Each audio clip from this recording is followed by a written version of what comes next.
Recently, a video of an attack by 4 Russian armored vehicles near the village of Nikolsky in the Kursk region has appeared on Ukrainian Telegram channels. Judging by the published footage, the tanks and infantry fighting vehicles with the flags of the USSR were driving right through a minefield, after which they were hit by Ukrainian drones and destroyed. The incident caused indignation in Z channels. The Russian command actually staged another meat assault.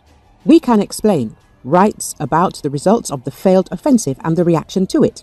None of the attacking Russians even reached the positions of the Ukrainian Armed Forces. After the first explosions, the landing party abandoned their vehicles, finding themselves under enemy fire in open terrain. 2 tanks were able to drive on, abandoning their wounded comrades and landing party.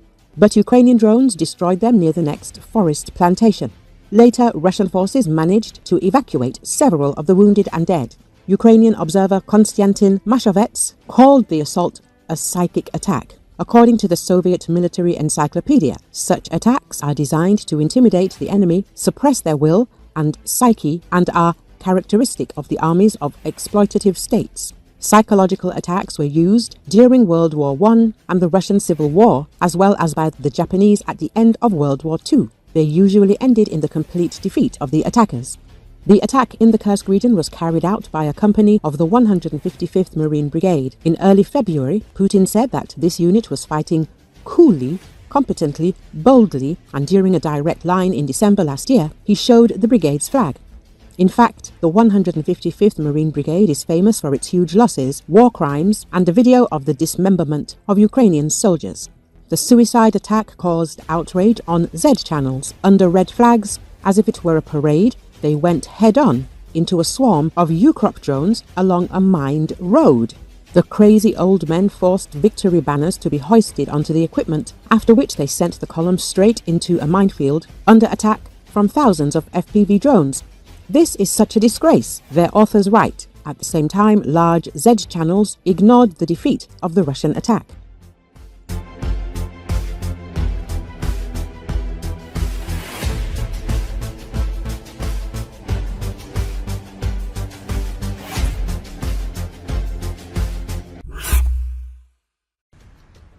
Russian occupiers in the hot Pokrovsk direction suffer from frostbite and complain about the lack of provisions. This was reported by Ukrainian platoon commander Stanislav Osman Bonyatov, the mayor of Henichesk, and the 24th Aidar Separate Assault Battalion. According to him, captured occupiers talk about the problems of the Russian army in this direction. Prisoners from the Pokrovsk direction complain about constant frostbite and a lack of provisions. They say that instead of water they eat snow. If they are lucky, they melt it. They collect food from the backpacks of the wounded and dead, noted Osman.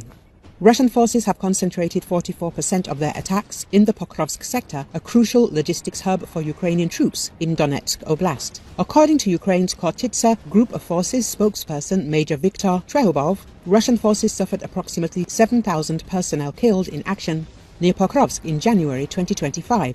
Ukrainian Commander-in-Chief General Alexander Syrsky reported that total Russian casualties in this direction reached 15,000 during the same period. A Russian mill blogger reported that Ukrainian drone operations are severely hampering Russian activities in the Pokrovsk direction. Ukrainian drones are reportedly striking Russian forces operating beyond 3 kilometers north and west of Selidov, while monitoring and restricting access to all roads in the area. The source indicated that these operations have made troop rotations and resupply missions impossible for Russian forces. Russian forces were deploying small groups in an attempt to encircle Ukrainian troops in the sector. Viktor Trehubov, spokesperson for Ukraine's Khortytsa Group of Forces, said Ukraine said it retook a mining village near the embattled strategic city of Pokrovsk, which Russia has tried to capture for months after President Volodymyr Zelenski said his forces had made gains. A number of counterattacks by Ukrainian forces have had some success, a spokesman for troops in the area, Viktor Trehubov, said on Ukrainian television.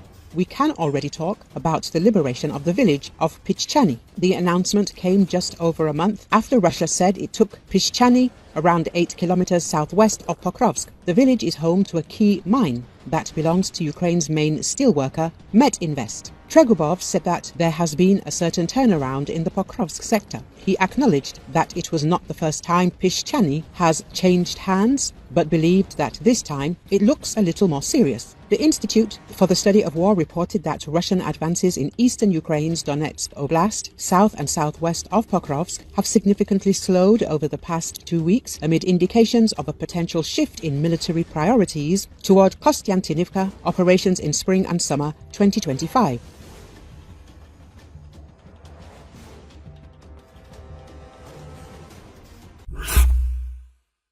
Russian soldiers are deliberately destroying and disabling military vehicles in the Pokrovsk direction to avoid death, the Atesh partisan movement reported.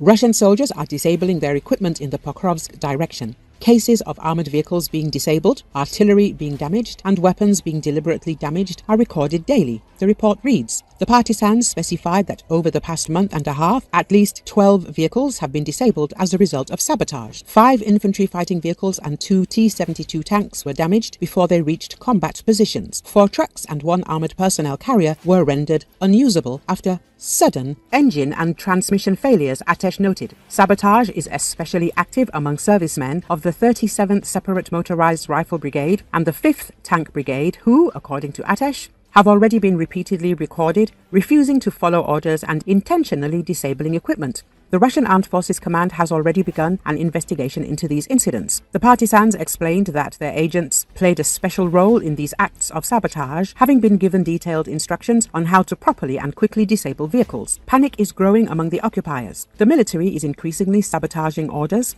and looking for ways to avoid senseless death, Atesh noted. Earlier, Atesh noted that Russian soldiers damage their boats to avoid storming the islands of the Dnipro River in the Kherson region of Ukraine. An agent of the Atesh movement, embedded with Russian forces in the Dnipro sector, reported an increase in sabotage cases among Russian soldiers. The soldiers deliberately damage equipment, including breaking motors and puncturing rubber boats, as well as providing the Ukrainian Defense Forces with information about the locations of boat bases and fuel supplies.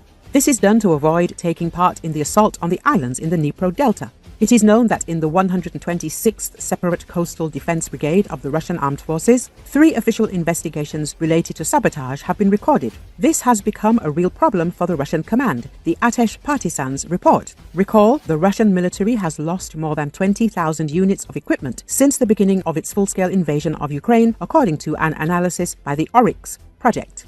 The majority of these losses, more than 15,000 units, were destroyed, while up to 900 were reported as damaged. Russian troops abandoned up to 1,200 units and over 3,000 were captured by Ukrainian forces, the report says.